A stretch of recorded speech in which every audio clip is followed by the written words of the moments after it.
장동혁 국민의힘 대표가 사면 초과에 빠졌습니다. 저는 아사즈미디어 조선입니다. 오랜만에 국민의힘 가져와봤습니다.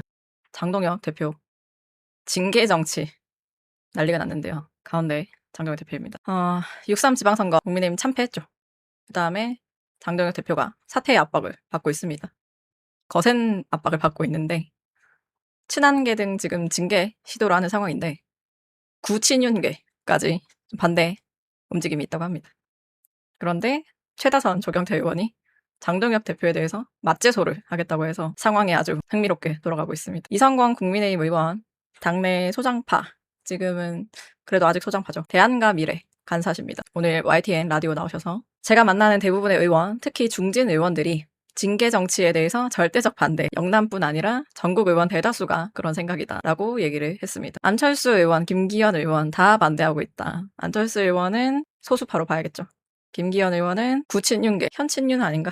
구친윤이라고 표현을 하더라고요. 그래서 약간 개파 가릴 것 없이 지금 징계 정치에 대해서 다 반대하고 있다라는 의미인데, 이성권 의원이 구친윤 그룹이라고 해야 할 분들이랑 자리를 했다고 하는데, 그런 구친윤의 핵심 의원들조차 징계는 안 된다고 했다고 합니다. 장동혁 대표가 자신만의 이상한 길로 가고 있다 얘기를 했는데요. 그리고 이런 얘기도 했습니다. 대안과 미래 같은 소장파에서는 장동혁 대표가 빨리 사퇴를 해야 된다. 그 외의 분들은 질서 있는 퇴진이라고 표현하던데, 장동혁 대표가 물러날 수 있는 환경을 조성을 한 다음에 물러날 수 있도록 시차를 좀 두고 단계를 밟아가면서 해야 한다라고 생각하는 분들이 총 합쳐서 80명 이상이라고 합니다. 지금 110명 정도 되는데, 국민의힘 의원 장동혁 대표가 당권을 지는 상황에서는 2년 뒤에 총선을 치를 수 없다라고 본다고 합니다. 이성권 의원이 생각하는 숫자라는 거죠. 근데 이게 징계 정치가 뭐냐, 징계 정치가 뭔데 이게 자꾸 다 반대를 하는 거냐 설명을 드리면, 국민의힘 안에 윤리위원회가 있습니다.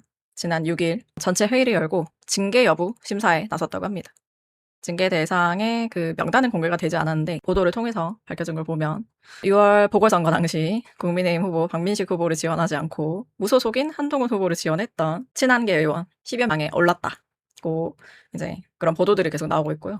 그리고 계속 장동혁 대표 사퇴를 공개적으로 요구를 해왔던, 아마 작년 12월 비상기업 1년 해가지고 대국민 사과를 이끌었던 대안과 미래 이쪽 관련된 의원 25명도 징계 요청서가 올라와 있다고 합니다. 이거는 당원들이 6.3 지방선거 이후 그 과정에서 당에다가 이제 징계를 해달라고 요청을 했다는 거라고 하는데, 그렇다고 합니다.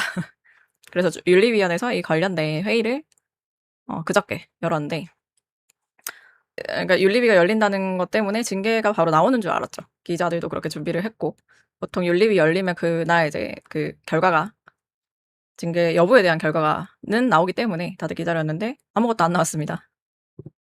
조경태 의원은 뒤에 더 설명드릴 텐데, 그 당일에 이제 원래 당 오전 회의가 있고, 그날은 이제 최고위원 회의가 있는, 그래서 그 비공개 회의에서 무슨 얘기가 나왔냐고 하는 거를 대변인이나 수석 대변인이 기자들에게 브리핑 해주는 게 있는데, 그날 브리핑에서 장동혁 대표가 했다는 말을 전달합니다. 해당 행위에 대해서 당헌 당규를 개정해서라도 복당을 영구히 금지해야 된다는 취지로 말을 했다고 합니다. 이게 지금 지방의회 의장을 뽑는 그 선거 기간인데, 거기서 무슨 문제가 발생을 해서 그런 거 해당 행위니까 이런 거 강력하게 해야 된다라는 취지로 얘기를 했다고는 하는데, 박성훈 수석 대변인이 그렇게 얘기를 했다고는 하는데, 이날이 윤리위가 열리는 날이잖아요. 그래서 친한계 겨냥한 말 아니냐, 소장파 겨냥한 말 아니냐는 얘기가 나오고 있습니다. 근데 이날 윤리위가 열렸는데 결과가 안 나온 거에 대해서 흥미로운 기사가 하나 있었습니다. 일요신문 어제 나온 기사인데요. 윤리위가 예정됐던 징계 개시 결정은 내리지 않고 첫 회의를 마쳤다. 징계 개시 여부를 심의하지 않고 보류한 거는 윤리위원 다수가 출석하지 못해서 의결 정족수를 채우지 못했기 때문으로 전해진다고 보도를 했습니다. 사정에 발단 관계자 멘트로 해가지고 이렇게 기사를 썼는데, 다수가 불참했다 이런 식으로 얘기를 했다고 합니다. 근데 이 기사가 나가고 이후에 윤리위 쪽에서 반박문을 넣어달라고 했나 봐요. 그래서 기사 말미에 기사 내용이 사실과 다르다, 윤리위 쪽이 반박한 내용도 있긴 합니다. 그냥 이날은 그 윤리위에서 그 안건 검토를 하는 날이었다, 결과가 나오는 그게 아니었다고 이제 해명을 했다고 합니다.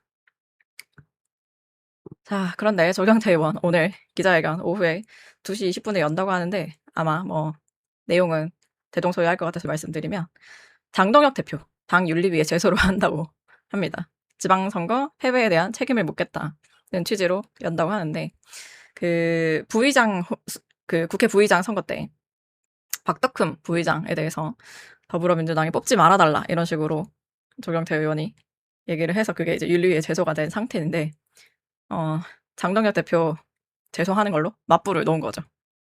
조경태 의원은 6선 국민의힘 내 최다선 의원이고, 조경태 의원은 원래 민주당 사람이죠.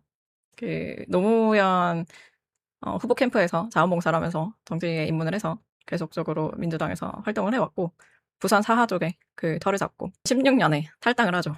반문 인사로 분류가 되는데, 그렇습니다. 문재인 쪽과 그 트러블로 탈당을 하고 새누리당에 입당을 해서 지금 쭉 계시는 거죠.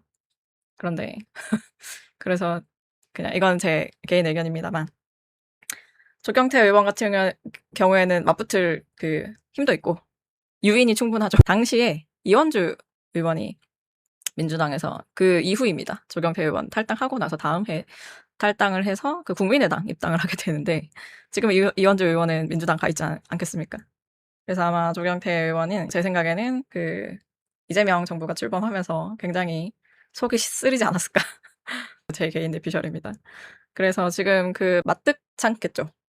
장동혁 체제 친윤, 윤 어게인 세력과 절연하지 못한, 사실상 아직도 절연하지 못하고 있는 그 대표 체제에서 계속 이 당에 그 소속이 되어 있다는 게, 자기는 반문재인 그 성향으로 탈당을 했던 건데, 지금 민주당 상황은 굉장히 흥미롭게 돌아가지 않겠습니까? 정청래 전 대표, 당대표 다시 출마를 할 것 같은데, 이 상황에서 그 사실 정청래 전 대표가 그 문재인 쪽 인물이라고 분류를 해도 되는지 사실 좀 애매하긴 합니다만, 현재 상황에서는 그 정도의 그 정청래 전 대표가 압박을 받는 상황에서 그 당이 좀 체질게 하려는 모양새로 그 변모를 하고 있는 상황이라서, 특히 이제 이재명 대통령 같은 경우에도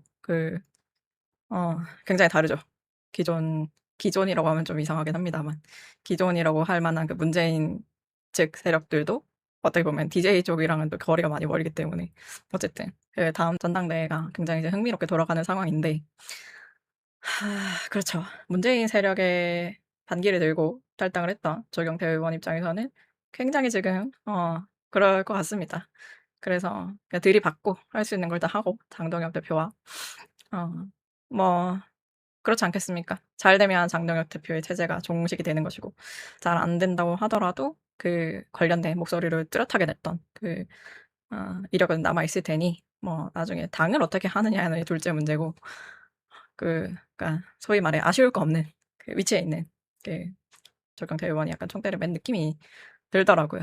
그래서 그렇습니다. 그리고 장동혁 대표의 징계 정치, 계속 징계 정치 얘기를 많이 하는데, 징계 정치가 앞에 2번 망했던 적이 있죠. 김종혁 전 국민의힘 최고위원, 그리고 배현진 의원, 법원에서 징계 효력 정지 가처분 신청이 인용이 됐습니다. 그 말은 당에서 징계를 낸 그 상황이 사법부에 의해서 그러니까 징계 효력 정지가 받아들여진 건데, 그러면은 그 징계가 잘못됐다라는 얘기인 거잖아요. 그 징계는 윤리위를 통해서 했겠지만, 윤리위는 사실상 당대표가 그립감을 잡고 가는 기구이기 때문에 장동혁 대표 징계 정치가 망했던 케이스가 있는데, 그렇습니다. 이번에도 이 징계 절차를 밟아서 진행을 해서 성공할지, 일요신문의 다수의 윤리위원이 불참했다고 하는데, 그거에 대한 진위는 이제 좀 물음표로 남은 상태이긴 하지만, 기사를 쓸 정도는 어느 정도 일요신문에서도 근거가 있었기 때문에 기사를 썼다고 저는 생각하거든요. 어쨌든 이런 상황에서 장동혁 대표가 언제까지 버틸 수 있을지 매우 흥미롭습니다. 오늘은 여기까지고요. 감사합니다.